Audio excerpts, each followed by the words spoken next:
Hi, everyone. Thanks so much for joining us. And thank you for holding on tight as the Senate votes were happening. Thank you for joining us at SAIS, Johns Hopkins University's Rethinking Iran initiative, for this very timely conversation on Iran-US relations at this critical junction. I'm Nargis Bajogli, an assistant professor of Middle East Studies at SAIS, and we're honored to have Senator Chris Murphy join us today in this virtual fireside chat with Professor Vadi Nast. Senator Chris Murphy is a United States Senator from Connecticut. He serves on the Foreign Relations Committee, the Health, Education, Labor, and Pensions Committee, and the Appropriations Committee. Prior to the Senate, Senator Murphy served for 3 terms in the U.S. House representing Connecticut's 5th Congressional District. In Congress, Senator Murphy is acknowledged as a leading voice for stronger anti-gun violence measures, reforming of the nation's mental health system, and implementing a smarter foreign policy. Senator Murphy has been a strong voice in resetting relations with Iran through greater dialogue and diplomacy. And he'll be joined by my colleague, Professor Vadi Nast, who's the Majid Khajouri Professor of Middle East Studies and International Affairs at Johns Hopkins University's School of Advanced International Studies. So without further ado, I turn the floor over to Professor Nast and Senator Murphy. Thank you very much, Professor Bajogli, and thank you, Senator, for joining us today. And it's a great pleasure to welcome you back to SAIS for this very timely conversation. I wanted to start by asking you a question that is very often out there and being posed, that the administration during the campaign seemed to be much more on a forward foot about returning to the JCPOA nuclear deal. There was talk of a compliance for compliance approach. President Biden wrote that if Iran was willing to comply, that the United States would do as well. And now it looks like the rhetoric of the administration has shifted towards something different, as it at least came out during some of the confirmation hearings about a longer and stronger deal, as opposed to returning to the nuclear deal. Where do you, should we understand this shift, if that's the case, and where do you see the relations standing right now? Well, listen, thank you very much for having me. I'm sorry we're a little delayed in the beginning. You can hear the buzzers happening behind me as we continue to work through votes this afternoon. But always great to be here with you, Vali. Thank you to Professor Bajogli for the great work that she does. I'm looking forward to the conversation. I believe this administration is committed to rejoining the JCPOA. They have said as such repeatedly, and they know, as I do, that if we have any hope at beginning a longer-term dialogue with Iran around their series of malevolent behaviors in the region and around the world outside of their nuclear program, that is best done within the confines of the JCPOA. Not only because the world is safer and the region is safer if Iran's breakout time is back outside of a year rather than 3 to 4 months as it is today, but also because while we're in the JCPOA, we are in lockstep with our allies. President Trump inherited a fairly unique framework, a gift from President Obama, wherein Europe, the United States, China, and Russia were working together to counter Iranian influence. And in a very short period of time, it became the United States on one side, with Iran working with Europe and Russia and China to try to avoid the dire consequences of US unilateral sanctions. We need to get back on the same page as our allies. Your question is, has the administration's position or strategy shifted?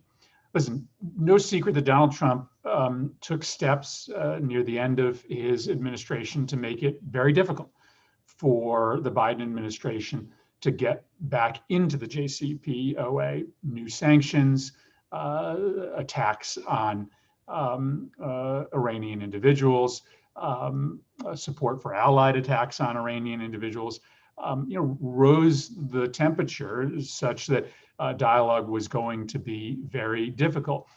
Iran has not helped itself since the swearing in of Joe Biden by its proxies' increased attacks on US assets, in particular in Iraq. It still is my belief that we're going to get back into the nuclear agreement, but it is now likely going to take some dialogue between the United States and Iran. It's going to perhaps involve some early good faith measures taken by the United States and Iran as a predicate to getting back into the full agreement. And, it will involve, some, I think, negotiation about what to do with respect to US sanctions that Iran might claim fall inside of the JCPOA agreement. The United States may contest that characterization. Also, there has to be negotiation about research activities that Iran has undertaken that are irreversible and outside of the JCPOA. All of that is possible. And I will just be very honest with you. It's no secret. I have counseled the administration to not be shy about taking the first step here. We were the first to violate the agreement. So I think it stands to reason we could be the first to step back into or closer to the agreement. And I hope that you'll see some moves that would show our willingness to provide a path back to the agreement soon. Thank you, Senator. I wanted to ask you about the role of Congress here. And the way I want to frame it is that in 2015, when the JCPOA was signed, there was a clear rupture between where Congress stood and where the administration stood at that time. And perhaps that was a mistake at that point. I wanted to ask you whether at this point in time and going forward, is there a partnership now between Congress and the administration? Are they sort of lock in step if these measures that you say happen, if the United States able to get back in the deal and then push for an additional deal, does it have congressional support, or the Iranians and the administration may find themselves back in 2015 again? The nuclear agreement is not a treaty. I don't believe it's a treaty. I don't believe that it necessitates ratification by the United States Senate. At the same time, you're always better off, especially with these fairly significant executive level agreements, to have support from Congress. Republicans are going to oppose any move back towards the JCPOA, period, stop. So if you're looking for bipartisan buy-in, it's not coming. And I would not advise the administration to wait around hoping that Republicans enter the tent. They won't. There were a small number of Democrats in the Senate that opposed the JCPOA. I think all of them opposed Trump's decision to get out of the JCPOA, but many of them would like to see this new negotiation include items outside of the nuclear agreement. I think that's a mistake.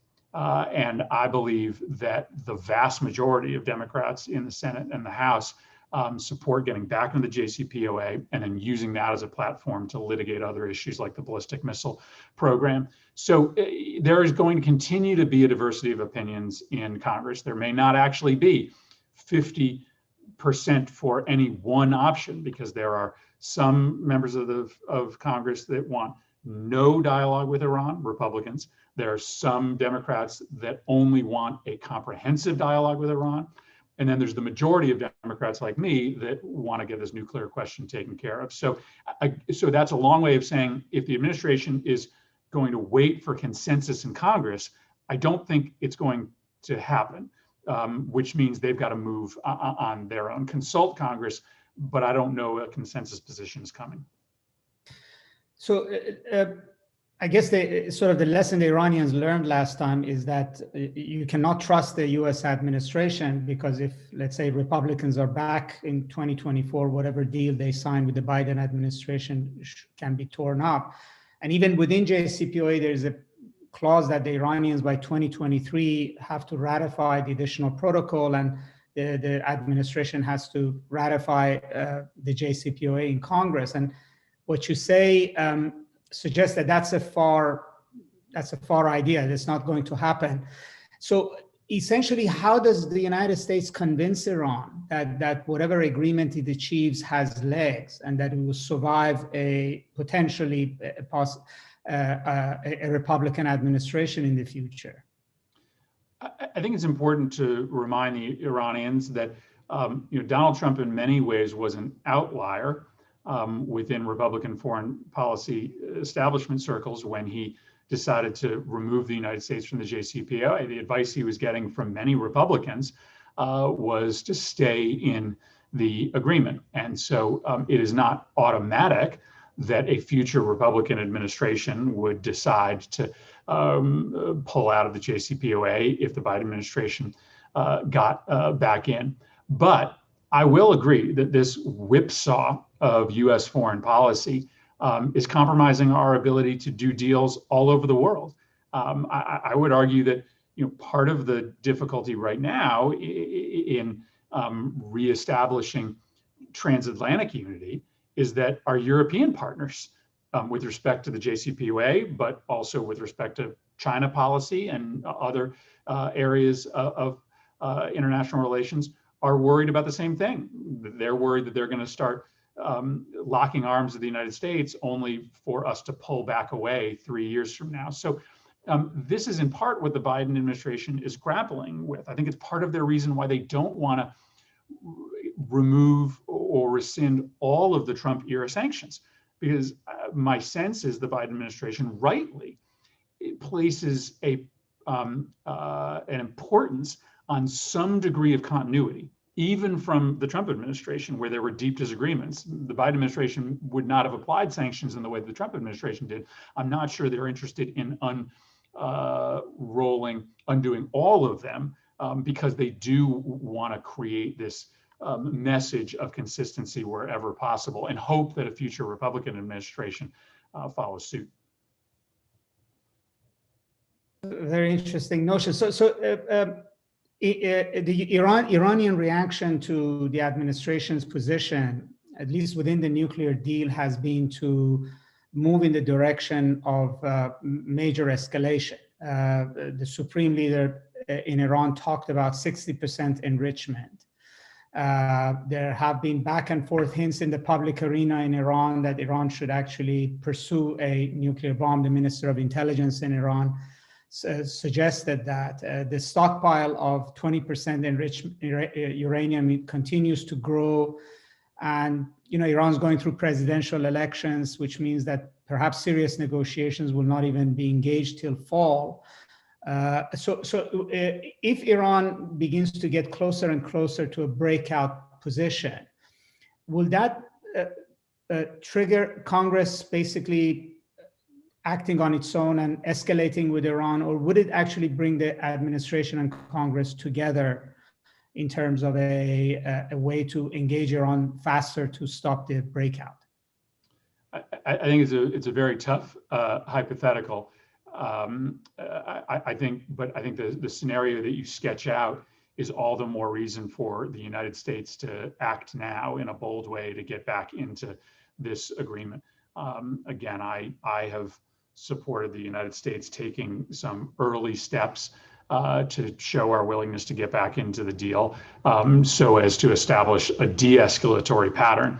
And as you know, there are lots of ways in which you can do that. It may actually not be the United States that makes the step. It may be an ally that releases frozen Iranian funds, for instance, that shows a good faith effort to move back towards a deal. So I guess my focus is not on gaming out what would happen in Congress if the Iranians continued to spiral out of the deal. My focus is going to be to convince the administration to take steps to get back into the deal sooner rather than later. And remember, this is not just about what Iran is doing on the nuclear deal. Let's think about Yemen for a moment. There's a important offer on the table from the Saudis, not brand new.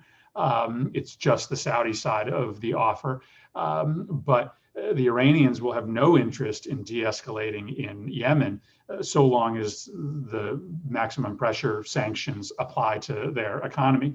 And yet we have this window where, maybe in part because of what's been happening on the ground in Yemen, the Saudis are interested in coming back to the table. The only way to get the Houthis there is to at least provide a bit of a push from Iran. Can't happen unless you're back into the agreement. So there's all sorts of other very important equities to the United States in the region that cannot advance without the United States back in the agreement. Which actually brings me to a question I wanted to ask, especially because you wrote a very important piece in Foreign Affairs about the imperative of having a very different Middle East policy for the United States, particularly given the challenges that the US is facing with China domestically.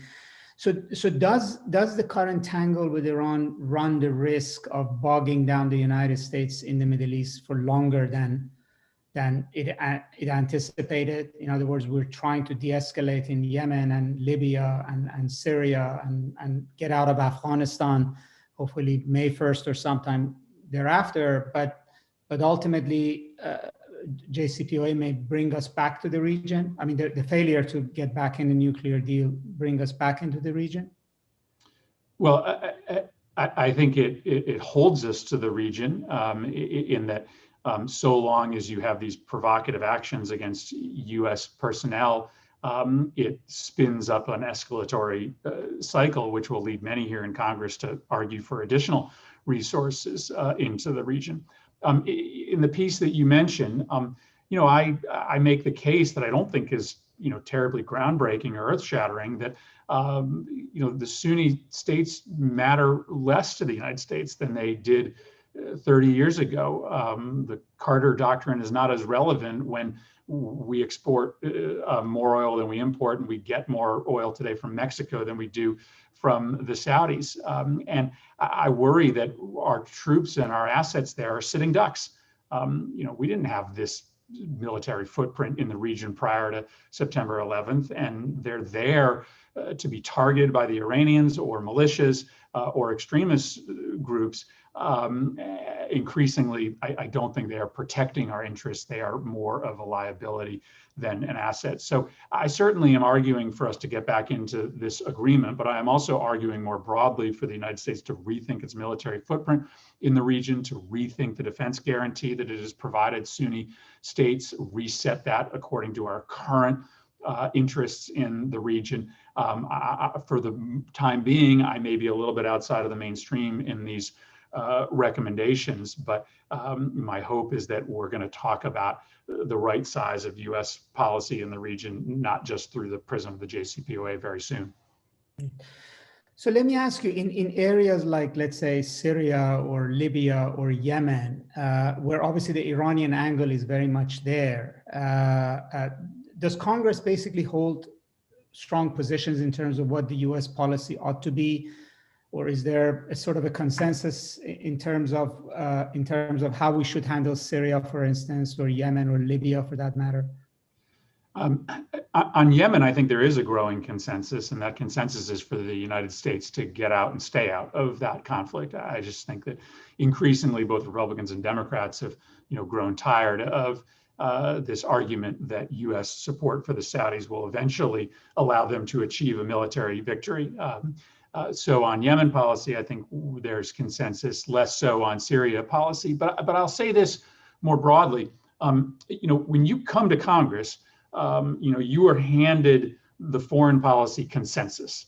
And that consensus has at its bedrock that the United States and Saudi Arabia and the United States and Gulf countries are interlocked in our interests. And I think it's time for us to, understand that while the Iranians are an adversary and they are a destabilizing force on the region, there are plenty of places in which U.S. interests and Gulf state interests diverge. And I can sort of tell that full story, but I think we are much better positioned if we take a step back and essentially say to the Saudis, we are no longer going to be an unconditional partner with you in these proxy fights, whether they be in Syria, Yemen, cold fights like those in Lebanon. And I'd point to 2019 as an interesting example for what happens when the US security guarantee is modified. I think the Saudis expected that we were going to take action after the attack on the Aramco facility. Obviously, we came very close to doing that, but Donald Trump decided to pull back. Not coincidentally, open source reporting suggested that soon thereafter, there were some dialogue or some green shoots of dialogue between Tehran and Riyadh, as the Saudis realized that maybe they needed to think about a regional security architecture that could prevent future attacks rather than the reliance on a US security guarantee. That's a big bet to take, but I argue that now is the time to take it, to try to incentivize adversaries in the region to sit down. In my mind, requires the United States to end its security blank check to one side of that fight for regional hegemony. Interesting. So, Senator, you've met with at least, I think, Iran's foreign minister at some point in New York. You know the characters. Is it a concern for the United States that the direction that the confrontation between U.S. and Iran is pushing Iranian domestic politics, that that Iran may end up having a much more obdurate and hardline president and foreign minister coming in? Is that a concern, let's say, for Congress or the administration, you think, or should be? I think it is a concern. I've had a number of conversations with the administration on this broad topic, and we regularly talk about the impact that U.S. policy has on Iranian politics and vice versa. Again, for me, it's another reason why there is a blinking red light right now on the necessity, regarding the necessity for the United States to get back into this agreement as we tick closer to the late spring, early summer elections in Iran. I would guess it will make it much more difficult for Zarif and Rouhani to do any kind of diplomatic deal with the United States. And their interest in getting back into the agreement is likely predicated on the ability of the lessening of sanctions delivering relief by those elections. I think there's always a legitimate argument, as you know, to be had as to, to what extent U.S. policy really impacts Iranian politics. But why take the chance? Getting back into the JCPOA post-haste is good for the United States' security. It's good for regional security. It's good for our alliance structure. And it gives us at least a chance to make sure that the next government in Iran is even more hardline than the current hardline regime. Let me also ask you about the issue of China here, namely that last time when we had a major global competitor, the Soviet Union, that competition spilled out into different regions of the world and into the Middle East. Is this something you see over the horizon, or something that foreign policy discussion should focus on, and namely that China, as we become more entangled with China, that this may also be something we ought to think about in terms of Iran, the region? Well, I make this point in my piece in Foreign Affairs. I think it's dangerous to overhype the interests of China in the region. Yes, they have defense partnerships with countries like UAE that didn't exist decades ago, but the Chinese don't have an interest in getting themselves too dirty by Middle East security issues. They'd like to sell some systems into the region, but they're not offering any kind of partnership in the way the United States is, nor are they ever going to come to the rescue of a nation that is attacked or invaded.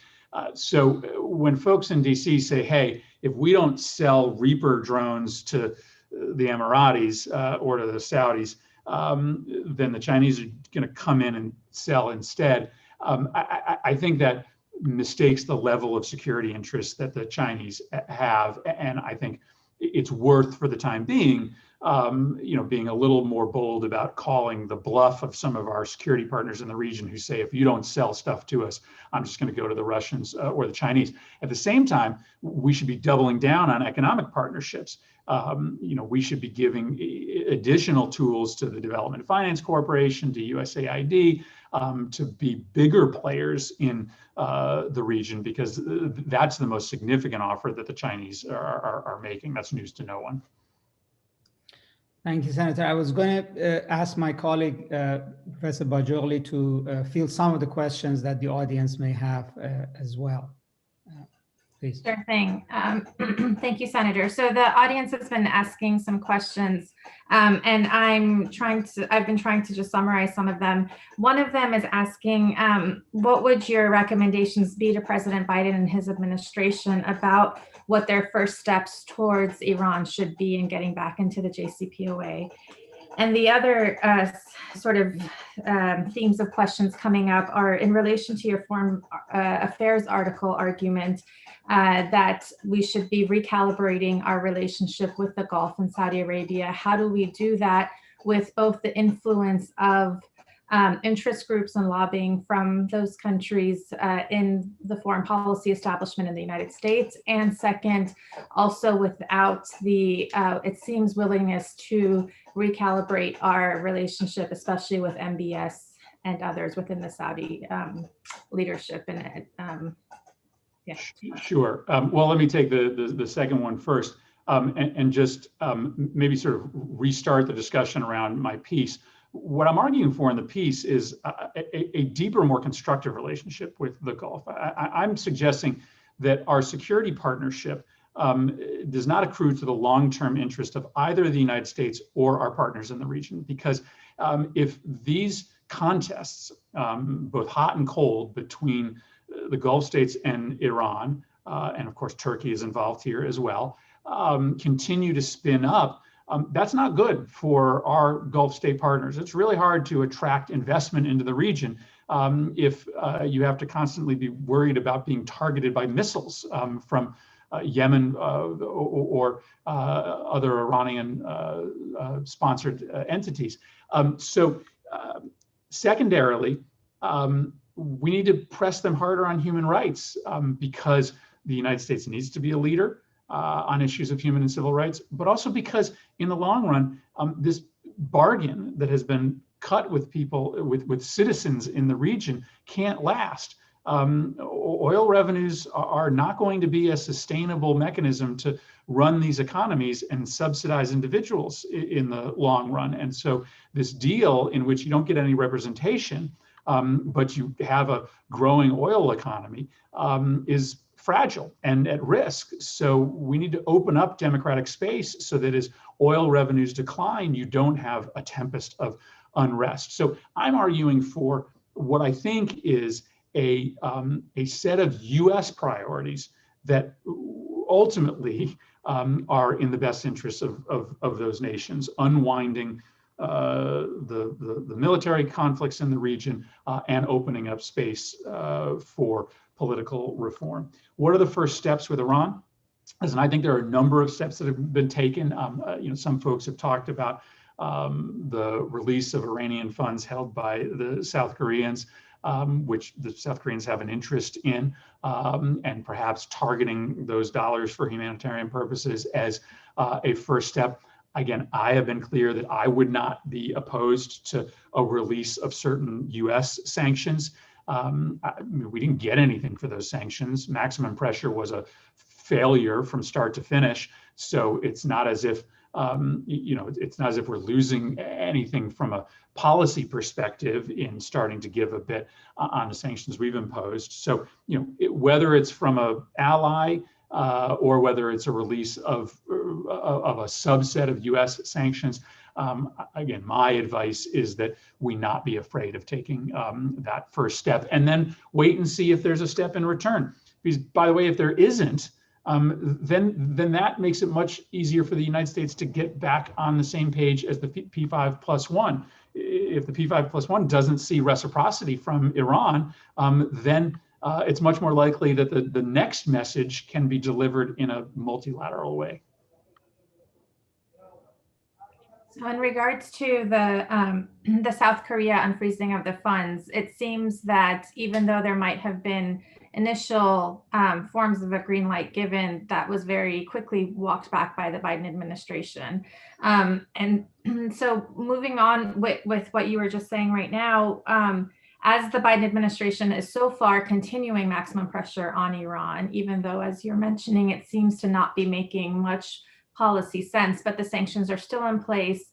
The OFAC has come out and said that they will be going after Chinese, the Chinese buying of Iranian oil, so that the enforcement is going to be coming down from the administration's end.